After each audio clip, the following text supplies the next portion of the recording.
नमस्कार, सुबह के 10 बज चुके हैं। आपके साथ मैं हूं विद्यानाथ झा। आप देख रहे हैं न्यूज 24। कोलकाता में टीएमसी के निलंबित सांसद कुणाल घोष ने जेल में खुदकुशी करने की कोशिश की है। उन्हें कोलकाता के अस्पताल में भर्ती कराया गया है। कुणाल घोष शारदा चिटफंड घोटाले में प्रेसिडेंसी जेल में बंद हैं और बताया जा रहा है कि उन्होंने नींद की गोलियां खाकर खुदकुशी की है।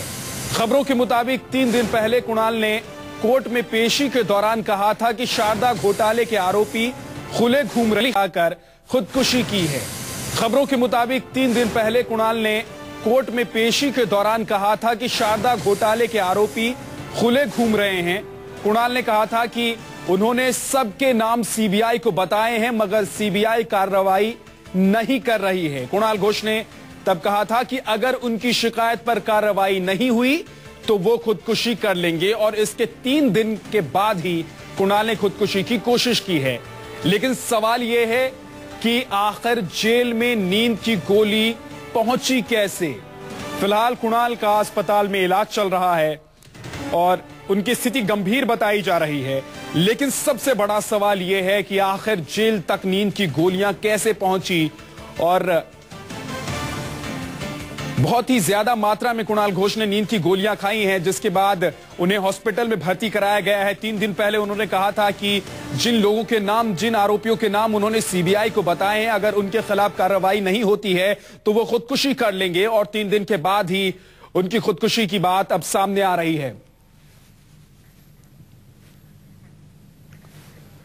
और कौन है, आपको बता दें कि कुणाल घोष कौन हैं। कुणाल घोष शारदा ग्रुप के मीडिया ऑपरेशन के प्रमुख थे। 2013 में इनकी गिरफ्तारी हुई थी Sharda group chit and fund घोटाले के मामले में। Kunal Ghosh Sharda chit and fund घोटाले में प्रेसिडेंट जेल में बंद हैं। कुणाल घोष फिलहाल तृणमूल कांग्रेस के निलंबित सांसद हैं। कुणाल घोष शारदा ग्रुप के मीडिया ऑपरेशंस के प्रमुख थे और नवंबर 2013 से कुणाल घोष जेल में बंद हैं। हालांकि आपको यह भी बता दें कि गिरफ्तारी के बाद उनसे जब सीबीआई ने पूछताछ की तो उन्होंने कई नाम बताए, जिसमें टीएमसी के कई नेता और मुख्यमंत्री तक का नाम उन्होंने लिया था। और उसके बाद उन्होंने कहा था कि अगर इन लोगों के खिलाफ कार्रवाई नहीं होती है तो वो खुदकुशी कर लेंगे, और नींद की गोलियां खाकर अब उन्होंने खुदकुशी करने की कोशिश की है। 2300 करोड़ रुपए की ठगी का यह मामला है, जिसके आरोप में कुणाल घोष बंद हैं। बंगाल मीडिया के प्रमुख थे और इसी में बताया जा रहा है कि ये ठगी के जो पैसे थे वो लगाए गए, जिसके बाद इनकी गिरफ्तारी हुई थी। लेकिन लगातार कुणाल घोष ये कह रहे हैं कि इसका सीधे तौर पर जिन लोगों को फायदा पहुंचा है वो लोग अभी भी खुली हवा में घूम रहे हैं। ऐसे में उन लोगों के खिलाफ कार्रवाई होनी चाहिए, इसकी मांग लगातार वो करते रहे हैं। और उन्होंने खुदकुशी की धमकी दी थी, जिसके बाद अब नींद की गोलियां खाकर उन्होंने खुदकुशी कर ली है। लेकिन सवाल जेल प्रशासन पर भी है, क्योंकि आखिर जेल के भीतर सलाखों के पीछे तक नींद की गोलियां कैसे पहुंची, और इतनी ज्यादा मात्रा में नींद की गोलियां कैसे पहुंच गई कि खुदकुशी कर ले कुणाल घोष। बताया जा रहा है कि बहुत ही ज्यादा मात्रा में कुणाल घोष ने नींद की गोलियां खाई हैं, जिसकी वजह से उनकी हालत बिगड़ गई। फिलहाल उन्हें अस्पताल में भर्ती कराया गया है और उनकी हालत गंभीर बताई जा रही है। प्रेसिडेंसी जेल में बंद थे और वहीं इन्होंने नींद की गोलियां खाई हैं। कुणाल घोष शारदा ग्रुप के मीडिया ऑपरेशंस के हेड थे, प्रमुख थे, और उन पर आरोप लगा था इस पूरे घोटाले में शामिल होने का। और इसी आरोप के बाद 2013 से लगातार वो जेल में बंद हैं। अमरदेव पासवान हमारे संवाददाता हमारे साथ जुड़ गए हैं। अमर, क्या ये जानकारी मिल पाई है कि आखिर ये नींद की गोलियां जेल तक पहुंची कैसे? देखिए, अभी ये जांच का विषय है। अभी तक इस मामले का अभी तक खुलासा नहीं हो पाया है कि आखिर वो गोलियां कैसे पहुंची, इनकी गोलियां। और लगातार इस पे भी जांच चल रही है और सीबीआई ने लिखित रिपोर्ट मांगी है जेल प्रबंधक से, लेकिन अभी तक कुछ भी मामला अभी तक सामने नहीं आया। चलिए, तो जांच का विषय है और ये जांच में पता चलेगा कि आखिर गोलियां पहुंची कैसे। लेकिन अभी कुणाल घोष की स्थिति कैसी है? अभी अस्पताल सूत्रों की अगर माने तो अभी उनका भी स्थिति काफी नॉर्मल है, और वो अभी सभी सवालों का जवाब भी दे रहे हैं और वहाँ पे सीबीआई की दो। आप कह रहे हैं अमरदेव कि वो सभी सवालों का जवाब दे रहे हैं, यानी कि बातचीत करने की स्थिति में है। तो क्या उन्होंने इस बारे में कोई बात की है कि उन्होंने नींद की गोलियां इसलिए खा ली क्योंकि उन्होंने पहले कहा था कि जो लोग खुली हवा में घूम रहे हैं उनके खिलाफ कार्रवाई नहीं होती है तो वो खुदकुशी कर लेंगे? इसके बारे में उन्होंने कोई बातचीत की है?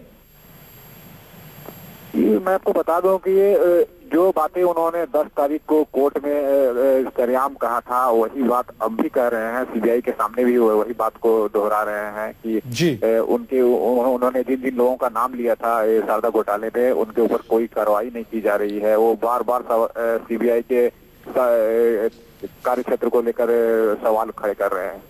जी, इसके अलावा अमरदेव, क्या जो जेल प्रशासन है जिसकी लापरवाही की वजह से नींद की गोलियां सलाखों के पीछे तक पहुंची है, क्या जेल प्रशासन ने किसी के खिलाफ कार्रवाई की है? जो पुलिसकर्मी वहां मौजूद थे। ये सबसे बड़ी बात है कि जब उनकी केस हो रही थी बैंसल कोर्ट में, कोलकाता के बैंसल कोर्ट में, तो उन्होंने सरेआम ये बात कही थी कि अगर 3 दिनों के अंदर जिन जिन लोगों का उन्होंने नाम ले लिया है अगर उन पर कार्रवाई नहीं होती है तो वो आत्महत्या कर लेंगे। उसके बावजूद भी जेल प्रशासन इन सारे बातों को के ऊपर ध्यान नहीं दी और इस तरीके से लापरवाही की। फिलहाल ये सारा भी ये पूरी मामले का भी जांच चल रही है और अभी इस पे अभी कुछ भी साफ तौर पे कहा नहीं जा सकता है। अमरदेव, हालांकि सुबह 10 बजे का वक्त है, लेकिन क्या कोई राजनीतिक प्रतिक्रिया भी मिल रही है? मैं आपको बता दूं कि अभी कोई भी राजनीतिक दल अभी तक सामने नहीं आया है। कोई भी खुलकर अभी इनके बारे में अभी कोई भी कुछ बोल नहीं पा रहा है। जिन लोगों के नाम सीधे तौर पर कुणाल घोष ने लिए थे, क्या उनके खिलाफ कार्रवाई करने की कोई बात हो रही है सीबीआई की तरफ से? किसी तरह की जांच या फिर कार्रवाई की बात? अभी तक तो इस मामले में सीबीआई के तरफ से कोई भी मामला भी सामने निकल के नहीं आ रहा है। और अभी बीजेपी नेता सिद्धार्थ नाथ सिंह हमारे साथ तो जुड़ गए हैं। आपको रोकूंगा अमरदेव। सिद्धार्थ जी, जरा ये बताइए कि इस तरह से खुदकुशी करने की कोशिश होती है, कुणाल घोष ने खुले तौर पर नाम बताए हैं और उसके बाद सीबीआई की तरफ से कार्रवाई नहीं की जाती है। देखिए, इसमें सीबीआई के ऊपर कोई प्रेशर तो हो नहीं सकता कि आप किस प्रकार से इन्वेस्टिगेशन करेंगे, लेकिन इसमें जो गंभीरता और संगीनता जो है उस पर आप थोड़ा गौर करें। कुणाल घोष ने को अरेस्ट किया गया था बंगाल पुलिस ने क्योंकि वो कुछ टीएमसी के बड़े नेताओं के नाम बता रहे थे शारदा चिटफंड स्कैम में। उसके बाद उन्होंने ये भी कहा था कि बंगाल पुलिस के कस्टडी में उनकी जान को खतरा है। उसके बाद वो अनाउंस करते हैं 72 घंटे में मैं अटेम्प्ट टू सुसाइड करूंगा। जब वो अनाउंस करते हैं और आज वो करते हैं तो बंगाल पुलिस की कस्टडी में उनकी जेल में, प्रेसिडेंसी जेल में है, वहां पर 72 घंटे के अंदर क्या उनके ऊपर 24/7 की ऐसी निगरानी नहीं रखनी चाहिए थी? किस प्रकार से वो स्लीपिंग पिल्स ज्यादा उनके कमरे में घुस गए, उनके जेल में घुस गए? तो इस पे ये लेकिन सीधे तौर पर सिद्धार्थ जी, सीधे तौर पर कुणाल घोष अगर नाम ले रहे हैं, तृणमूल के नेताओं के नाम ले रहे हैं, सांसदों के नाम ले रहे हैं और मुख्यमंत्री तक का नाम वो ले चुके हैं, तो क्या ये जो पूरी जांच है उसमें इन लोगों को शामिल किया नहीं जाना चाहिए था? आपको कैसे पता कि सीबीआई उनके ऊपर जांच नहीं करेगी? ये कोई कह सकता है कि वो सीबीआई जांच नहीं करेगी? सीबीआई को आप 1-1.5 साल बाद आपने वहां पे इन्वेस्टिगेशन के लिए बुलाया है, हैंडओवर करा है, कितने जो प्रूफ्स हैं वो छिपा लिए जाते हैं उसी दौरान में। तो ये सब चीजें जो हैं इन्वेस्टिगेशन को जबरदस्ती से नहीं होगा, मगर इन्वेस्टिगेशन फेयर होएगा, इसका मैं आपको दावा देता हूं। चलिए, शुक्रिया सिद्धार्थ नाथ सिंह हमसे बात करने के लिए, न्यूज 24 से बात करने के लिए।